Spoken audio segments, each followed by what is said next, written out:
I'm amazed at how well I think my message will dovetail Dr. Klompus's message. Really the same things. My mantra, of course, is that mobility is medicine. And what you're trying to achieve in your ICU in order to go meet this guideline from the PAD guidelines for delirium prevention, really our only effective treatment for delirium at this point in time is mobility. That's it. That's what we have to treat our patients with for the delirium that Anthony so poignantly described. So, okay, how do we make that happen? Mobility is medicine, is what I like to say, and what you need to help your staff, all of your staff on the front line with their hands on the patients understand, and your family members as well, is that the mobility is as important as the antibiotics that they receive. So if you think about it, you would never look at your patient and say, oh, you know, today it's going to be a little too tough to get those antibiotics delivered to them, so we'll just wait and we'll do that maybe tomorrow or the next day. I mean, they're going to CT scan. So we're not going to have time for the antibiotics. Oh, well. So it's really that important for your patients. And the other thing I want to recognize is that it's an incredibly labor-intensive investment, okay? It's really not easy to get these patients up moving. And that really hit home for me when we did our 6:30 a.m. breakfast symposium here earlier in the week, and I asked everyone in the audience, well, who has an ICU early mobility program in their ICU currently? And I was really impressed to see so many hands go up, because I've been giving these talks about ICU early mobility for a number of years now, and traditionally I see a few hands in the audience go up, and this time I was really pleased to see really almost all the hands go up. And then I asked after that, okay, how many people feel like their program is running well and it's on track and it's doing well? And not a single hand went up. I'm not kidding. So that means we have a lot of work to do. And I think the work that we have to do is the same lessons learned that Dr. Klompus just described, which is beautiful. So what is ICU early mobility? ICU early mobility means your patients are going to get up and move at the beginning of their stay in the ICU. You're not going to wait. You're not going to put it off because of a test. You're not going to put it off because you think they can't tolerate it. Because the third big point in my message is, again, similar to something I think Dr. Klompus pointed out in one of his slides, our patients still surprise me to this day with how they always do better than I think they will. If you look at a person lying in the bed and they're hypoactive delirious and they're staring off into space, or they look kind of anxious or so forth, your first thought is, this is not going to work. This is not going to work. They're too heavy, they're too sick, they're too something. So I'll go off and do something else with my valuable time. And I have to say, the other interesting experience that I had while I'm at this conference is that during the day, I'm here, you know, championing physical therapists in your ICU, championing the value that a physical therapist can provide to your unit. And I went home in the evening, and I'm on a listserv for the American Physical Therapy Association that is for physical therapists who work in the hospital. And several of the posts that were there Saturday evening after my talk were physical therapists who said, are you kidding? I have no idea why I should bother to spend time with those patients in the ICU. So we have a lot of work to do, okay? But really, based on the evidence, early exercise and physical therapy in the ICU is the only treatment yet shown to improve long-term physical function for your patients. This is the treatment that's going to help your patients go back to the life that they want to lead. All right, so what does it take? Well, like the other interventions, you have to find your group of champions, you have to develop multidisciplinary committee, you need to establish some guidelines, lots of education, all the things Dr. Klompus just mentioned. And you know what the barriers are going to be. Most of the theme of the barriers, I think, can be summarized in the word fear. So I think the patient is feeling anxious. I think the staff feel anxious. They don't want to be injured. They don't want something to happen to the patient. They don't want a line to be dislodged. And then again, that overriding assumption when we look at our patients that I actually don't think they're going to tolerate this, but I'm telling you, your patients will fool you every time.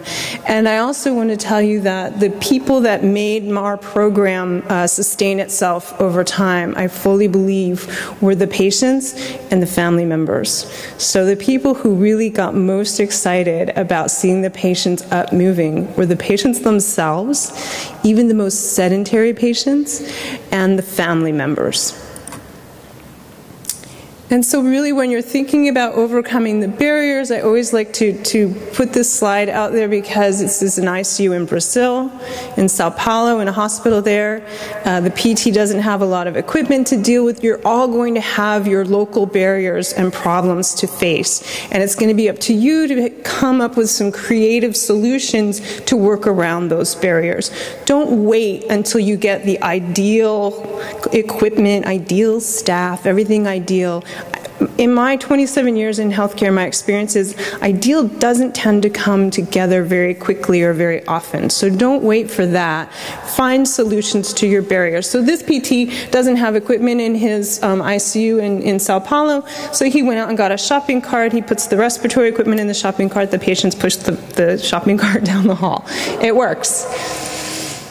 Okay, and so let's think about what we're talking about here. Here's our sedated patient. Here's our guy in bed. Clearly doesn't look capable of moving. That he's full of fluid. He's really septic. He's got septic emboli. In fact, at one point in his hospital stay, he had 5 chest tubes because he was shooting septic emboli that were putting holes in his lungs. So that doesn't really sound like someone who's going to be able to move very well. But when they're like this, you know, they're having Antony's experience. He's lying there having nightmares. He's lying there immobile. And we know nothing about that. I mean, that's what he looks like on the outside. Like, well, maybe he's resting. It looks good. He's quiet. He's calm. The bed is neat. He's nicely positioned. What do we know? However, if he's awake, okay, if he's awake, we can get him out of that bed and we can talk to him and we can find out if he has pain and we can assess if he is delirious. We can look at how weak he is. We can see, based on his prior level of activity, what he might be capable of now. Now, this young man, his abscesses started from injecting drugs, and he had all these abscesses at his sacrum, which put pressure on his nerves. His legs didn't work because of all the inflammation around his nerve endings. But we got him up with a ceiling lift because that's all we could use at the time to get him into the chair. We did create some guidelines, and what I want you to know about creating guidelines for a program like this is you want it to be a guideline, not a protocol. The other thing that makes me a little crazy on the listserv for the physical therapists is everyone wants a protocol. Everyone wants to talk about, you know, give me some strict rules so I can rule people out of the mobility sessions. We want it to be guidelines because we want to be able to have patients opt into mobility as much as possible. We don't want to rule on a protocol to make it so that we won't mobilize this patient that day because, again, it's as important to their care as the antibiotics they receive. So what we do is we look at our patients and we have that guideline that says, well, we want a MAP of greater than 60. That makes sense. However, we have end-stage liver disease patients all the time. We are a liver transplant service in our ICU. A lot of our patients come in and they've been living with MAPs 55 to 60. That's kind of the norm their body has adapted to. If this were a protocol, we would not get that patient up. But because we're assessing the patient, we're using this as our yellow light, not our red light. So it's helping us pause and try to determine if we think this particular patient will tolerate mobility or not, but we're not going to use it as a hard stop. And then one of the most important things I think we do as physical therapists in our ICU at UCSF is we do our individual rounds when we get there in the morning. So we go to each bedside. We go to each bedside if the patient is on my physical therapy list or even if the patient is not on my physical therapy list. Because if the patient is not on my physical therapy list, my question to the nurse is, should they be? Why aren't they on my list? Are they too independent? Great. The nurse will help them get up and walk around. Are they just way too sick? They're acutely septic. They just came in the ICU this morning. Okay, I get that. But this is the way we can catch people early. And then we make a time. What's going on for this patient today? What's going to be a good time? And this is the point when if the patient is awake, and the family member there is especially, I'll go in, I'll say, hi, good morning, how are you doing today? Nice to see you. God, he's looking better. And I really want to help him get up out of bed. What do you think is going to be a good time? And you know, do you want to be up for lunch? Or are there tests we have to think about? Or did you have a rough night? And we talk. And then another very important concept that I find is incredibly difficult to teach everyone in your ICU, and that is to make mobility trump extubation. So mobility trumps your plans for the respirator. And that sounds counterintuitive. But when you use mobility to trump all your plans for the ventilator, you will extubate your patients sooner. And it's so hard to get people to understand this because I'm sure some of the nurses might have had this experience in the room, but I will come in and do my little morning round and I'll say, what's the plan for the patient today? And they'll say, don't touch them. We're going to extubate them in a few hours, and we really want them to pass that extubation, so we want them to save all their energy for that extubation. And that kind of makes sense, but it's wrong. So, and here's why it's wrong. If the patient's going to pass or not pass their extubation, them getting up and moving around a little bit and getting in a chair isn't going to make or break that deal. I'm not going to be changing their whole physiology for you. But what I am going to be doing is I'm going to have them wake up so they can understand what's going on. I'm going to have them expand their lungs. I'm going to have them sit up and all the secretions will start moving. You're going to get all those secretions suctioned out of them before you take that tube out. So they don't feel like they're drowning when they take that tube out. So really support the work of breathing, take the work of breathing out of equation, make them feel comfortable, make sure they're not feeling like they're about to drown or suffocate or not getting enough oxygen. Make that part of the deal comfortable for them, and then allow them to move. Okay, so, and there's a lot of things about, okay, the patients have to get up and walk, the patients have to get up and walk, patients have to get up and walk. And I really believe that. I believe that if your patient can possibly walk, if your patient came into the ICU 2 days ago and they were out walking around on the street before that, they need to get up and walk while they're there so they don't lose their legs. But what about our patients who have been, chronically ill? Like this man, he has end-stage liver disease. He's been in a hospital for a long time. He transferred in from an outside hospital. He requires continuous dialysis. You can see the subclavian line there to the dialysis machine. He also requires the ventilator support. So, his legs are too weak. He has end-stage liver disease. His muscles have wasted away. He cannot get up and walk. It's just not possible. He has no legs. Our treatment for the day is going to be sitting him on the edge of the bed. Now the question becomes, if I sit him on the edge of the bed, what difference does that make? Why not turn the bed into a chair? Because our beds can get into chair position. Or why not passively lift him over to... I'm watching Anthony here and I'm thinking he could be giving this talk for me. So let's think about what's therapeutic about sitting on the edge of the bed. Why would we go through the trouble? Do you see all the lines that are there? And you can see that it's required extra sets of hands. Why we're going to all this trouble to sit him on the edge of the bed? What's therapeutic about that? Okay, well, we're helping him restore his trunk muscles. We're giving him vestibular training. So a big thing that happens to the patients when they're lying in bed is they're like astronauts. Gravity is gone. Their brain thinks that horizontal is now normal.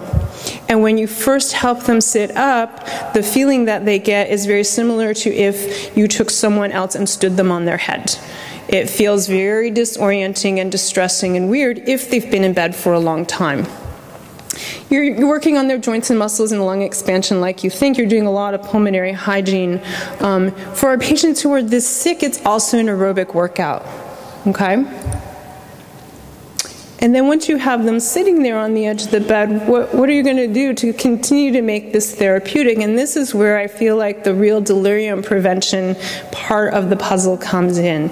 Because this is the point where, as in this picture, you have the family member get in front of the patient, and if the family member wants to participate, they can do the exercises with the patient. So now we've changed roles. So now the patient's husband is the physical therapist, and I'm there to assist him. And the husband can do so much more to help bring a sense of reality to this patient than I can, that I'll just let them talk, and we'll, tell her what day it is. We'll talk to her about what's going on in her real life outside, and she'll do her exercises. Upper body exercise is very important in their connection to your pulmonary function. So we're helping her to wean off the ventilator as well. And again, you do want to hit, just like you would if you were a personal trainer for someone training for an event, you do want to hit the right intensity and dosage of activity. And honestly, it takes extra hands. Look at all the stuff that our patients are attached to. So here's our guy from the beginning again. He worked really hard to get back onto his feet, to get out of the ICU. I really feel like we could not have done this without adding a full-time physical therapist to our ICU. And we utilized, if you look at the reference on there from Lord, what we did was we utilized the financial algorithm that's outlined in that article to demonstrate to the administration that if you are to hire a physical therapist and place them full-time in their ICU, the problem is that you've got to have a physical therapist who wants to work with these patients. But hire a physical therapist, put them in the ICU, you will more than offset the cost of the physical therapist's salary with savings, because you will have such better outcomes for your patients. Okay, because your patient's expectations and your patients, what they're thinking about when they're lying in bed is the life they had before they got sick. They are not thinking about going on out of your ICU to the hospital, to a rehab, to home care, to becoming a full-time patient in and out of the hospital. What they're really thinking about is, am I going to get back to taking care of my children again? Am I going to get back to my job? Am I going to drive my car again? That's what they're thinking about, they want to get back to. They aren't envisioning themselves staying like this. So here's our patient, and this patient, I want to tell you, we did a really good job of keeping him awake as much as we could, but he was profoundly sick. He required very high ventilator settings. He also was extremely agitated. He self-extubated 3 times. He described his nightmares, and he said he was convinced that he was part of a UCSF medical experimentation prison camp that was based on Alcatraz, and he said it was so real for him, and this is a man who was a teaching at the college level for a career. He said this was so real for him that when he got out of the ICU and was on the floor and the volunteers brought him a laptop, the first thing he did was Google UCSF medical experimentation camp, because he was sure that's where he had been. He's on a transport ventilator, so that's what's attached to him at his trach. There's a respiratory therapist right behind him. Behind the respiratory therapist is a physical therapy student, because it does take extra sets of hands and it's very difficult to find those hands. I've been as creative as I can with utilizing free labor. I use volunteers, I use physical therapy students, I use family members, so you see that's his wife behind him pushing the wheelchair. But these are not skilled activities, but very important. If we don't have the wheelchair right behind him when he gets really tired and needs to sit and rest, we're in trouble.